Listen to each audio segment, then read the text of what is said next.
Hey, halo kembali lagi dengan Julian Tekno. Jadi Samsung tuh baru saja merilis produk-produk terbaru mereka pada event Galaxy Unpacked 9 Februari kemarin, yaitu adalah Galaxy S22 series dan Samsung Galaxy Tab S8 series. Saya sendiri baru saja kembali dari salah satu Samsung Experience Store di Korea Selatan untuk mencoba kedua produk tadi dan sekedar hands-on lah untuk mendapatkan impresi pertama saya terhadap kedua produk tersebut. Dan tepat di sebelahnya ada toko Apple.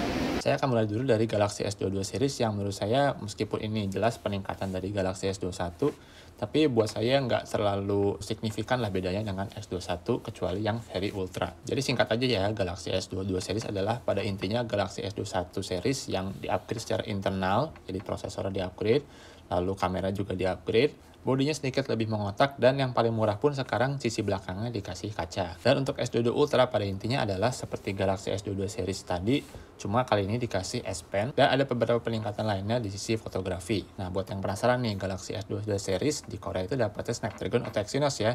Ternyata dapatnya juga Snapdragon. Oke, langsung aja kita pindah ke Galaxy Tab S8 series, di mana ada 3 model ya, seperti Galaxy S22 tadi, ada Tab S8, ada Tab S8 Plus, dan Tab S8 Ultra. Saya akan mulai dulu dari yang Ultra ya, di mana Tab S8 Ultra ini rasanya gede banget, dia seperti layar laptop 14 inci yang dicabut gitu, dengan layar 14,6 inci serta rasio 16:10. Untuk tablet ini sebenarnya bobotnya cukup berat ya, di mana dia 728 gram.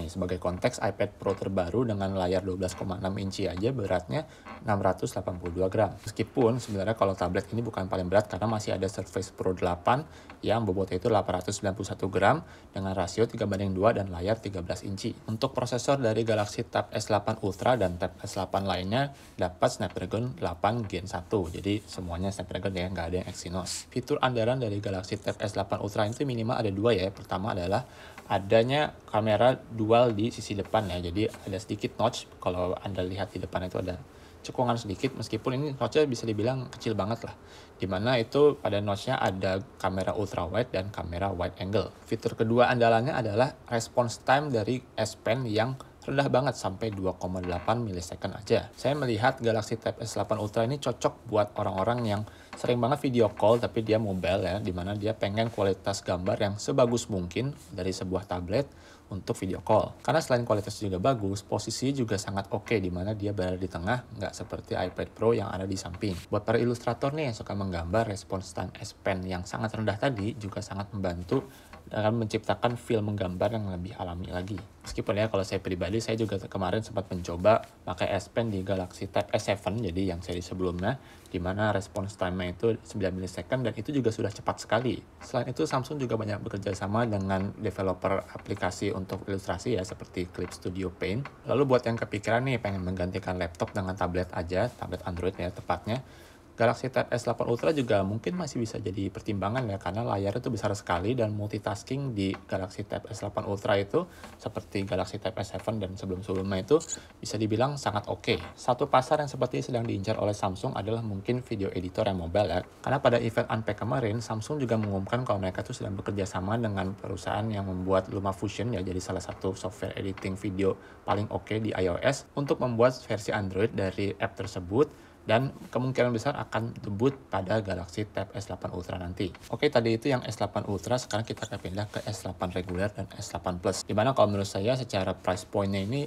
lebih realistis ketimbang S8 Ultra untuk sebagian orang. Ukuran layar itu 11 inci untuk yang S8 dan 12,4 inci untuk yang S8 Plus. Resolusinya dari S8 ke S8 Ultra itu juga bervariasi, tapi pada intinya mereka menjaga agar PPI-nya itu tetap tinggi. Untuk kualitas bodi sendiri yang saya rasakan cukup kokoh juga seperti yang S8 Ultra. Perbedaan utama antara Galaxy Tab S8 dan S8 Plus dibandingkan dengan S8 Ultra menurut saya ada dua.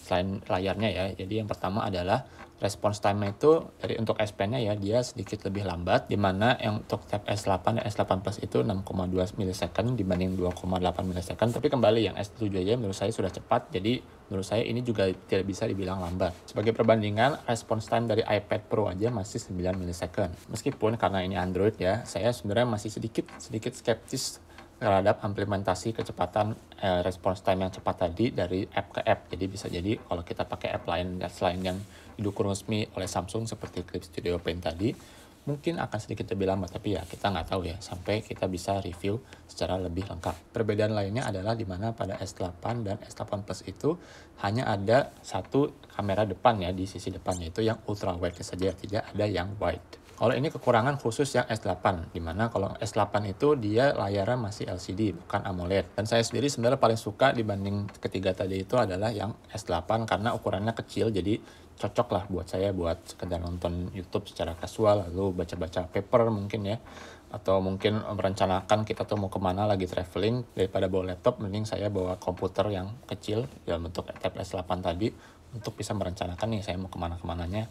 Karena kalau bawa laptop mungkin kesana kayak pengen kerja atau sebagainya. Bobot dari tab S8 dan S8 Plus juga menurut saya sangat lebih manageable ketimbang S8 Ultra, di mana dua-duanya bobotnya masih 500-an gram. Oke, kita masuk ke harganya ya, di mana untuk yang dirilis di Indonesia, harganya itu mulai dari 9,99 juta rupiah sampai 19,9 juta rupiah, di mana yang pertama adalah Galaxy Tab S8 dan yang paling atas tadi adalah S8 Ultra. Buat yang penasaran nih, kalau kita beli luar negeri gimana? Ya, kalau untuk Korea, menurut saya sih harganya sih bikin mirip-mirip aja dengan yang ada di Indonesia. Untuk Tab S8 menurut saya ini bersaingnya dengan iPad Air ya di rantang harga yang serupa. Tapi Tab S8 ini dia menawarkan layar 120 Hz, lalu storage yang lebih besar di 128 GB, dan sudah include S Pen, dimana kalau kita beli iPad tuh ya kita harus beli lagi Apple Pencil-nya. Sementara untuk Tab S8 Plus dan S8 Ultra itu menurut saya kurang lebih bersaing dengan dua varian iPad Pro yang paling atas ya. Dan kalau menurut saya nih yang paling bisa diunggulkan dari Tab S8, terlepas dari S8, S8 Plus atau S8 Ultra ya, adalah kemampuan multitasking, dimana kalau menurut saya iPad itu ya secara umum tuh dia masih kurang optimis lah buat multitasking. Samsung itu punya pengalaman yang jauh lebih banyak dibanding Apple kalau soal refinement dari OS supaya bisa multitasking. Oke, demikian aja impresi awal saya untuk produk-produk terbaru dari Samsung pada bulan Februari ini. Bagaimana dengan Anda? Apakah Anda berencana untuk beli Galaxy Tab S8 atau mungkin Galaxy S22 series? Nah, silakan berdiskusi di kolom komentar. Silakan like video ini jika dirasa bermanfaat, subscribe jika tidak ingin ketinggalan konten dari tempat teknologi lainnya. Saya Julian, terima kasih telah menonton.